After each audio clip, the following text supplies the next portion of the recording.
Hey friends, I'm back today with a video on a brand that I have not got to use in a little while, and I'm super excited to share this palette with you, and it's been a long time coming. Now, I ordered this palette like midway through last year, I think. I can't even remember what month. It didn't come for a little while because I went ahead and had it shipped with another palette that I'd ordered from them. The brand that I'm talking about today is Glaminatrix Cosmetics, and the palette that I'm talking about is Silent Night. This palette was about $44 USD, and the shipping was about $14 USD. This is the packaging. I feel that it is absolutely perfect for this time of the year. Now, I do like really over the top packaging typically, but I just feel that this is perfect in its simplicity. I love it. They did a really nice job. The only thing that I think that could be improved is that I would like to know what the ingredients are either on this or the actual palette. Whether or not it's cruelty-free or vegan, any of those types of things would be good to know. There is literally no information, and that's really strange to me. So, moving to the actual palette, this is what it looks like. Again, there's nothing on the backside, just more of the picture, which is gorgeous. But again, ingredients and info would be great to have. And then when you open it up, this is the color story, which at first doesn't seem super special, but it is. And it's gorgeous, and it's all a lie. Let's see if I can just... Oh! For real though, it is very special. It is beautiful, and I am...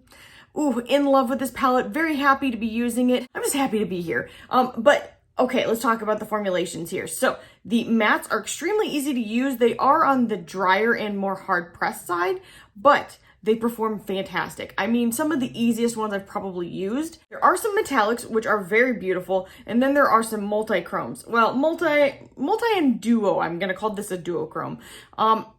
They're fantastic. They are on the dry side, but they perform, I mean, just perfectly.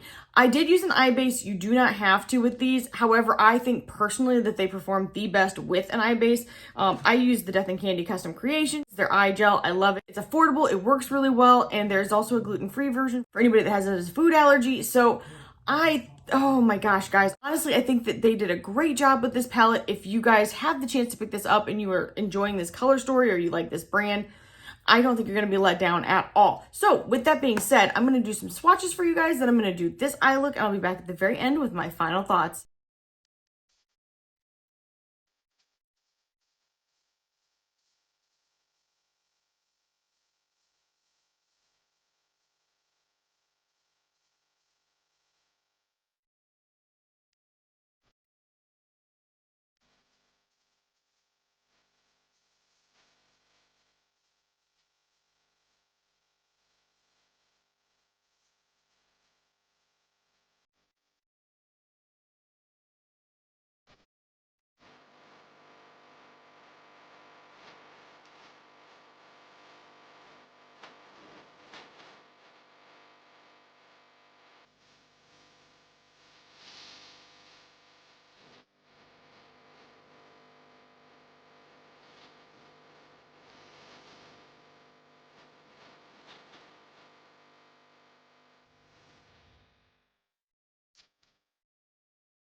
All right, so first thing I did was I took the shade Fairy Lights and I put it in my brow arch and my inner eye. Then I took the shade Gingerbread and I just put it in my crease and blew it all the way out, almost the brow area. And I did the same thing on my lower lash line. I then followed it with the shade Stocking and I put more into the inner of my crease and then outer V and underneath in my lash line, kind of all the way over actually. Then I took the shade Jingle Bells and I put it all over my lid and then underneath as well. Then I followed that with the shade Tinsel just in the outer V and underneath. And then I put a little bit more Fairy Lights in the front inner corner.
Okay, so, sorry, my husband's singing some random shit in the room next to me. The very first shade that I used was the shade Fairy Lights. I put it in my brow arch and in my inner eye. Then I took the shade Mistletoe and I put it on the front, well, about 2/3 of my eye and into the crease and worked it out towards the brow. I did the same on my under eye. Then I took the shade Slay and I put it into my outer V and I did the same thing in my under eye. Then I used a little bit of Death and Candy Custom Creations eye gel and I put that all over my lid. Once I got kind of tacky, I put the shade Baubles, which I'm telling y'all, like, how gorgeous is that? I put that all over my lid. I kind of worked it up almost into the crease area, slightly above. And I did the same on the lower. Then when I was done, I took just a little bit more of Slay and I touched up in the outer V.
All right, I'm back and I want to give you my final thoughts. So first things first, this packaging, oh, it's gorgeous. I'm gonna hold the box for a second, but I'm just gonna put it down because it matches the palette.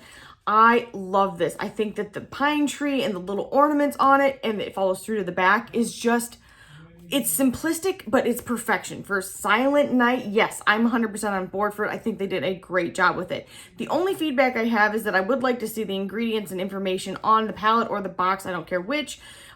It's strange to not have that, especially for those of us that do have allergies. It is nice to see that. I have used a lot of their formulations before and I've never had a problem, so I went ahead and gave it a shot. But if I hadn't, I wouldn't even put this on my eyes just because I have sensitivities. In any case, I love the packaging. Otherwise, I think they did a great job. This palette is about $44 USD and it costs about $14 to ship here. So this is what the inside looks like. It's got these little hollies. Hello, little hollies. I'm sorry, I'm on one right now. This color story is beautiful. It is like a perfect mix. At first I was unsure about this orange, but I do actually really like it now. This shade down here it's, oh my gosh, I love it. It's the only shade that I have on my lid, and yet it is so impactful. It is very shifty, and I'm really feeling it. Even this shade up here, which is kind of like a white to gold and almost a tint of blue to it, it's just stunning. I really like it. I think they've done a really nice job with the formulation. The mattes are really easy to use. Anyway, my husband's laughing at me because I keep repeating stuff. I think they did a great job with the formulation of the mattes and the multi-chromes and the metallics that are in here. They are all on the drier and harder press side, but they perform fantastic. I have no complaints. I did use an eyeshadow base, but you guys do not have to. They do work nicely without them, but I prefer it that way. I just like to have everything go where I want it to go without any troubles. In any case, I hope that this video was helpful to you guys. I love reviewing stuff. I've been in a pretty good mood. I think I'm getting sick. Right now, I think I'm getting sick. My throat has been hurting, but besides that, I've been feeling a little bit better, which is why I've been putting out more videos, which makes me super happy. And if you enjoyed this video, I would love to have you here as a subscriber or over on TikTok or Instagram. I am trying to post in all three places, which I feel like a juggling act a little bit. If you are interested in that, my handle is at Jaclyntriesit all across the board. And I hope that everybody is staying safe and healthy and having a great holiday, and I'll see you in the next one. Bye, guys.